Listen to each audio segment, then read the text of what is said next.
I'm back! It's Murphy with NARAL Pro-Choice Minnesota, and today I want to talk to you about transgender and gender nonconforming folks in issues of reproductive choice. So first, I just want to clarify, what do I mean when I say transgender folks? A trans person is anyone whose gender identity does not match up with the one that they were assigned at birth. The movement for transgender rights and the movement for reproductive rights actually have a lot in common. Namely, that we both want politicians to stay out of our private medical decisions. We are also both really invested in the need for affordable health care. There are a lot of trans folks who have a very personal, direct stake in reproductive rights. When we talk about issues of reproductive choice and about abortion, we use a lot of gendered language, women's issues, women's rights. But the fact of the matter is that it's not just women who are affected.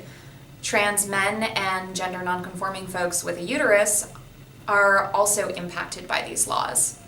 Take myself, for example. But while it's important to acknowledge trans folks in the movement and the impact of restrictive laws such as the Hyde Amendment on transgender and nonconforming people, we also have to face the fact that it is a very gendered issue. Restrictive legislation that affects access to abortion, birth control, and reproductive health care is aimed at women. It's about controlling women's bodies and women's lives. While the use of gender-neutral language in clinics and when dealing directly with patients seeking reproductive health care is amazing and super important, it's also very important to continue to use this gendered language when we're talking about the political aspect of reproductive choice and of reproductive rights in this country. And it's why I, as someone who is transgender, use gendered language when talking about abortion and reproductive health care, because this is